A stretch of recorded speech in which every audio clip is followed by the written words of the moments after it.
So, what's your technology business like next to your acting career? It's actually extremely busy and exciting as well, and it's come together nicely. COVID again, mate. You can't, COVID's changed the world, in obviously a lot of bad ways, but in also some good ways. So the business that I'm involved in is well, helping companies become more digitally ready, basically, and then generally really large retailers.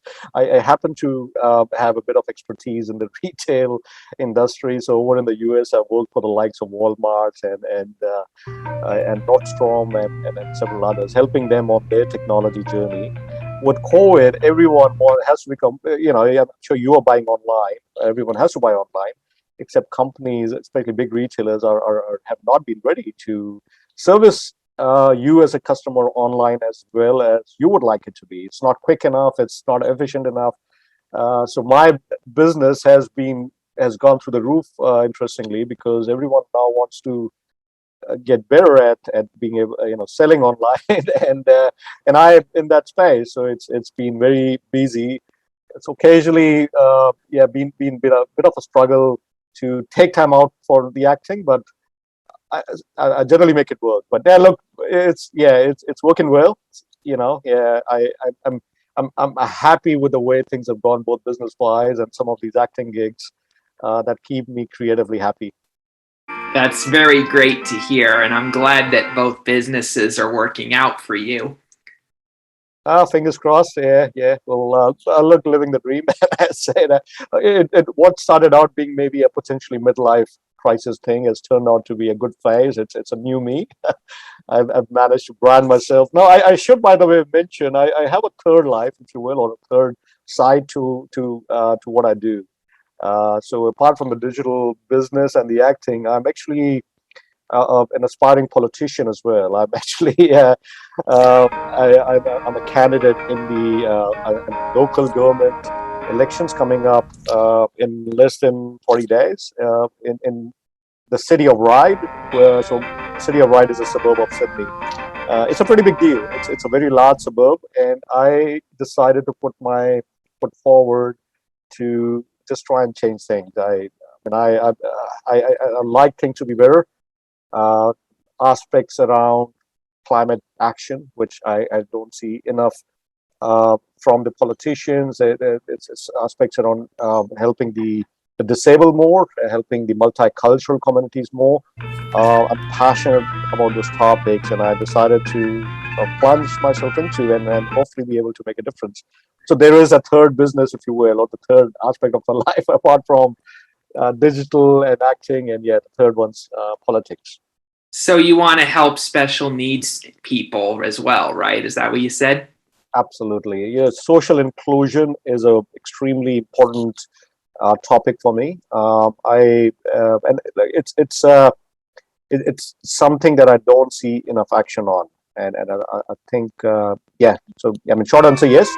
Uh, Again, this is at a local level. It's obviously not state or federal where more could be done. But I do believe being able to have better social inclusion plans could be put into place from a purely from a infrastructure standpoint. I think there needs to be more, simple things. Having bus stop design better, having pathways design better, having more. I mean, the solutions needed for everyone, and I think that's really critical for us to have a better society.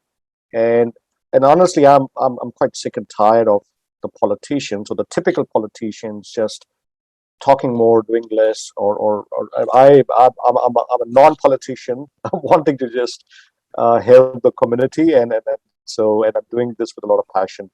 So and the movie that I mentioned was that's why it relates to a topic that I'm deeply passionate about. Helping someone like Devo Hardy and being able to, I mean, and the movie and some of the topics dealt around just well, hearing impediments, but that's just one instance. So I think everything around the helping the less able people is something I really like to do. That's really cool on you, man, to do that. I should bring it up. Andy McPhee, my normal co host on my channel, he started a platform this year that I'm actually a team leader of called Spark, which is for people with disabilities, but we promote it as ability, not disability. And Yeah. we allow people to share their achievements, their creative works, and their skills and abilities on the platform, which is a Facebook platform. It's called Spark. I looked you up, mate. So when you first reached out, and that was the reason I was very excited to be to be speaking to you. Hugely inspirational of what you put together, and now and it's a theme I would love to help with. So count me in if there's anything I can help with. Definitely. I'll bring this up to Andy and I'll bring this up to the leadership too. That's very great that we're both active in that. And I appreciate your support, and we do as well. My pleasure, mate. Like I said, it's something I deeply care about, and if there's a small difference I can make, I would love to. And I'm a big fan of Andy McPhee, by the way. Yeah, so definitely put in a good word. He's an inspiration, and for everything he's accomplished, and now with this, I mean, from an acting standpoint, obviously he's been a legend, and now good to hear his support of the initiatives that you're referring to. I didn't know actually that aspect of his life. Now that I know, I'm even more impressed. Yeah, he has an interesting backstory, and in a way, he and I's journeys are similar, and that's partly why we get along with each other. He has a journey similar to me, which is we both growing up had our own demons. With me, it was anxiety and dealing with high functioning autism and obesity, and with him, it was anger problems, but we've overcome our struggles and now we're doing all this. And so we're kind of showing the world that no matter what your struggles are, you can change your life and change your future. Spot on, mate. Now, I should mention, yeah, no, I did see, by the way, that was the other point I could relate to really well, your work around mental health in general. And I've personally lived through several struggles myself. So I'm a big advocate of solutions around mental health. I have several local groups that I've been helping with, uh, and especially in the Australian multicultural communities.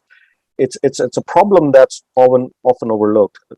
I mean, it's a problem pervasive across the society, obviously, but happens to be even more prominent in several ethnic groups, um, Indian groups. I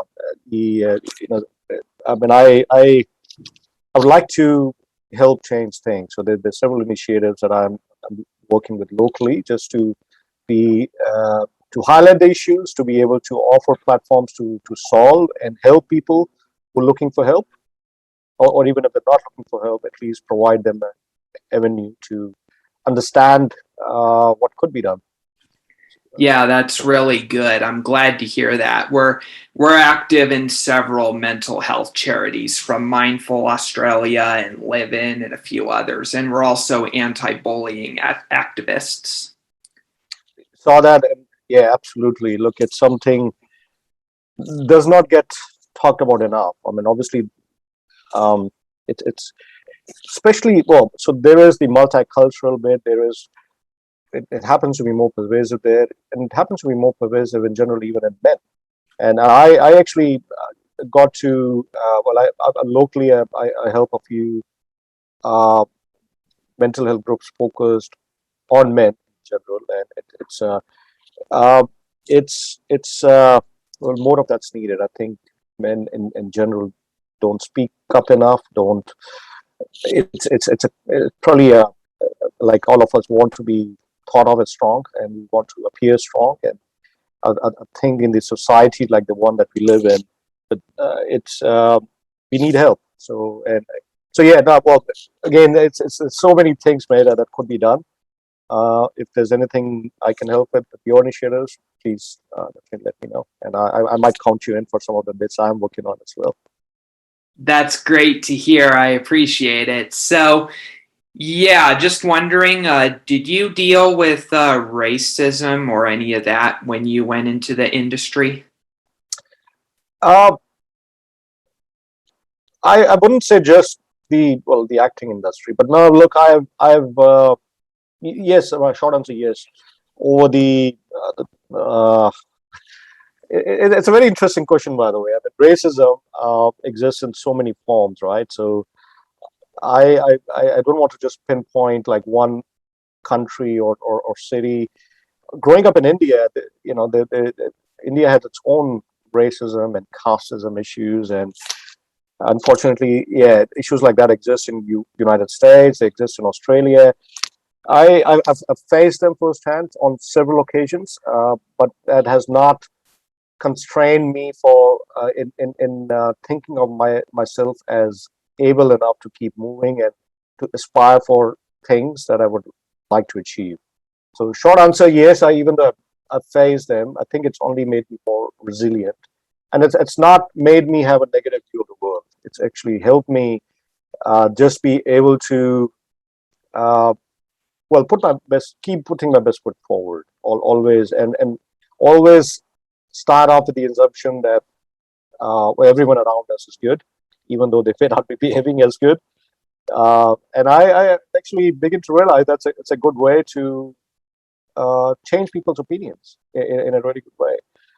Like, so even though someone might generally be racist, and I've had some of those first-hand encounters, versus I mean, there are different ways to deal with it. Obviously, I mean, some can't be dealt with, and but where possible, I try to keep a positive outlook. I try to empathize with people, and try to get along. Yeah, so That's good to hear that you overcame that stuff. How did you overcome it? uh, having the inner confidence is probably the first and foremost, I would say. I think something like racism can, if you can't let it get to you, you can't let it stop you from what you want to achieve. And I mean, overcame these interactions, these negative interactions, simply by not being phased, and having that inner confidence to be able to think about it in a way that, well, I don't need to respond to this person's negative vibes or comments. It does not impact me. It's not something that it's not important, because I am what I am. As long as I'm doing the right thing, my conscience is clear, my objectives are good. I shouldn't have to bother. I shouldn't have to waste my energy on such people, or right. So again, I think that's if there's one thing I've learned, it's that it's not being phased by it, uh, and just keep going. And there are enough good people in the world, right? So why get bogged down by a couple of maybe not so good people? That's a good way to look at it, man.